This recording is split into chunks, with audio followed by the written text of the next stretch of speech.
India का startup ecosystem बहुत तेजी से बायच रहा है। यह अब दुनिया का तीसरा सबसे बड़ा इकोसिस्टम बन गया है। हर साल हजारों स्टार्टअप्स शुरू हो रहे हैं। इंडिया इनोवेशन का गैरेज बनता जा रहा है। नए नए बिजनेस शुरू करने वाले लोग यानी एंटरप्रेन्योर्स प्रॉब्लम सॉल्व करने के लिए उत्सुक हैं। वो नए प्रोडक्ट्स और सर्विसेज बना रहे हैं। ये स्टार्टअप्स पूरी दुनिया का ध्यान अपनी तरफ खींच रहे हैं। इंडियन गवर्नमेंट स्टार्टअप्स को बहुत सपोर्ट करती है। स्टार्टअप इंडिया जैसे इनिशिएटिव्स रिसोर्सेज और गाइडेंस प्रोवाइड करते हैं। ये इनिशिएटिव्स एंटरप्रेन्योरशिप के कल्चर को बढ़ावा देते हैं।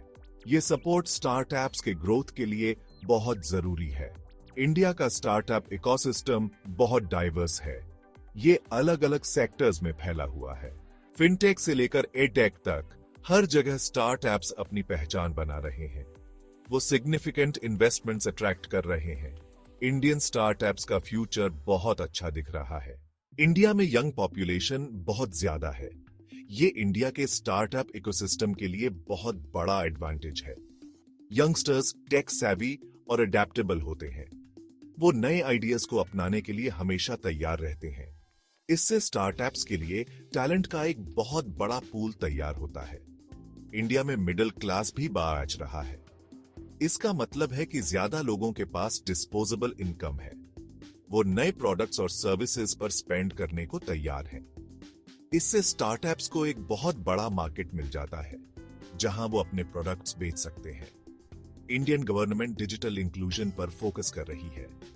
डिजिटल इंडिया जैसे इनिशिएटिव्स डिजिटल डिवाइड को कम कर रहे हैं। इससे इंटरनेट पेनिट्रेशन भी आ जा रही है। साथ ही डिजिटल स्पेस में स्टार्टअप्स के लिए अपॉर्चुनिटीज भी आ जा रही है। फिनटेक इंडिया में सबसे तेजी से बढ़ते सेक्टर्स में से एक है। स्टार्टअप्स टेक्नोलॉजी का यूज करके ट्रेडिशनल फाइनेंस में रेवोल्यूशन ला रहे हैं। वो फाइनेंशियल सर्विसेज को ज्यादा एक्सेसिबल और अफोर्डेबल बना रहे हैं। मोबाइल पेमेंट्स में बहुत ज्यादा ग्रोथ हुई है। पेटीएम और फोनपे जैसे प्लेटफॉर्म्स हर जगह मौजूद हैं। ये प्लेटफॉर्म्स यूजर्स को इंस्टेंटली पेमेंट्स करने और पैसे ट्रांसफर करने की सुविधा देते हैं। इसने इंडियंस के पैसे ट्रांसफर करने के तरीके को पूरी तरह से बदल दिया है। लेंडिंग स्टार्टअप्स क्रेडिट को आसानी से एक्सेसिबल बना रहे हैं। वो क्रेडिट स्कोरिंग के लिए अल्टरनेटिव डेटा पॉइंट्स का यूज करते हैं। इससे उन इंडिविजुअल्स और स्मॉल बिजनेसेस को फायदा होता है जिनके पास ट्रेडिशनल क्रेडिट हिस्ट्री नहीं होती है। इंसरटेक स्टार्टअप्स इंश्योरेंस को आसान बना रहे हैं। वो कस्टमाइज्ड इंश्योरेंस प्रोडक्ट्स ऑफर करते हैं। वो क्लेम्स प्रोसेस को आसान बनाने के लिए टेक्नोलॉजी का यूज करते हैं। इससे इंश्योरेंस ज्यादा कस्टमर सेंट्रिक बन रहा है। एडटेक सेक्टर इंडिया में एजुकेशन को ट्रांसफॉर्म कर रहा है। स्टार्टअप्स टेक्नोलॉजी का यूज करके एजुकेशन को ज्यादा एक्सेसिबल और एंगेजिंग बना रहे हैं। वो हर एज और बैकग्राउंड के लर्नर्स को केटर करते हैं। ऑनलाइन लर्निंग प्लेटफॉर्म्स की पॉपुलैरिटी भी अरेज रही है। ये प्लेटफॉर्म्स कई तरह के कोर्सेज ऑफर करते हैं। ये प्लेटफॉर्म्स लर्नर्स को फ्लेक्सिबिलिटी और कन्वीनियंस प्रोवाइड करते हैं। ये खास तौर पर रिमोट एरियाज के स्टूडेंट्स के लिए फायदेमंद है। Skill development platform skills gap को कम कर रहे हैं। ये हाई डिमांड फील्ड्स में कोर्सेज ऑफर करते हैं। ये प्लेटफॉर्म्स इंडिविजुअल्स को फ्यूचर जॉब मार्केट के लिए जरूरी स्किल्स से इक्विप करते हैं।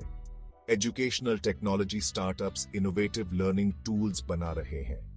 ये टूल्स लर्निंग को ज्यादा इंटरैक्टिव और फन बनाते हैं। ये आउटकम्स को बेहतर बनाने के लिए गेमिफिकेशन और पर्सनलाइज्ड लर्निंग पैथ्स का यूज करते हैं। सेक्शन 5 क्लीन टेक, एक सस्टेनेबल फ्यूचर की ओर। क्लीन टेक एक ऐसा उभरता हुआ सेक्टर है जिसमें इंडिया में बहुत संभावनाएं हैं। स्टार्टअप्स एनवायरमेंटल चैलेंजेस का सॉल्यूशन ढूंढ रहे हैं। वो अलग अलग इंडस्ट्रीज में सस्टेनेबिलिटी को बढ़ावा दे रहे हैं। रिन्यूएबल एनर्जी स्टार्टअप्स सबसे आगे हैं। वो सोलर, विंड और हाइड्रो पावर सॉल्यूशंस डेवलप कर रहे हैं। ये स्टार्टअप्स इंडिया को एक क्लीनर एनर्जी फ्यूचर की तरफ ले जाने में मदद कर रहे हैं। वेस्ट मैनेजमेंट स्टार्टअप्स कचरे की समस्या से निपट रहे हैं। वो कचरा कलेक्शन, सेग्रीगेशन और रिसाइकलिंग के लिए नए सॉल्यूशंस ढूंढ रहे हैं।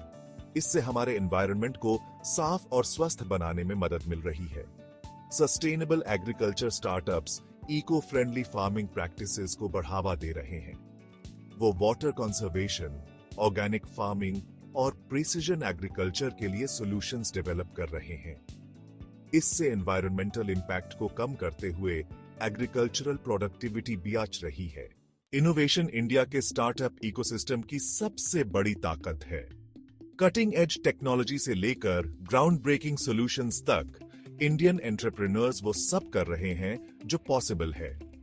इनोवेशन के लिए उनकी ये लगन न सिर्फ इंडस्ट्रीज को बदल रही है, बल्कि ग्रोथ और डेवलपमेंट के नए रास्ते भी खोल रही है। इंडिया का स्टार्टअप सीन जिस तरह से फल फूल रहा है, उसे देखते हुए पूरी दुनिया के इन्वेस्टर्स का ध्यान अपनी तरफ खींच रहा है।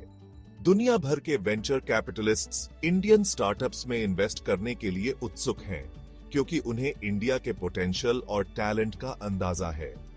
इंटरनेशनल फंडिंग से स्टार्टअप्स को वो रिसोर्सेज मिल रहे हैं जो उन्हें बड़े स्केल पर ग्रो करने और ग्लोबल स्टेज पर सक्सेसफुल होने के लिए जरूरी है। स्टार्टअप्स के लिए फंडिंग सिक्योर करना एक मुश्किल काम हो सकता है। सीड फंडिंग से लेकर सीरीज ए, बी और आगे फंडिंग मेज को पार करने के लिए स्ट्रेटेजिक प्लानिंग और परसिवियरेंस की जरूरत होती है। इंडियन एंटरप्रेन्योर्स इस प्रोसेस को अच्छी तरह से समझ रहे हैं और अपने ग्रोथ के लिए अलग अलग फंडिंग सोर्सेज का यूज कर रहे हैं, ताकि वो अपने ड्रीम्स को पूरा कर सकें। इंडियन स्टार्टअप्स का फ्यूचर बहुत ही शानदार दिख रहा है।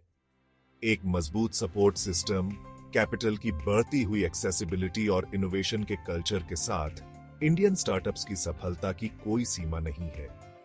जैसे जैसे ये स्टार्टअप्स ग्रो और थ्राइव करते रहेंगे, वैसे वैसे ये ग्लोबल इकोनॉमी पर अपनी एक अलग पहचान बनाएंगे और ये साबित करेंगे कि इंडियन एंटरप्रेन्योरशिप का फ्यूचर वाकई बहुत उज्जवल है।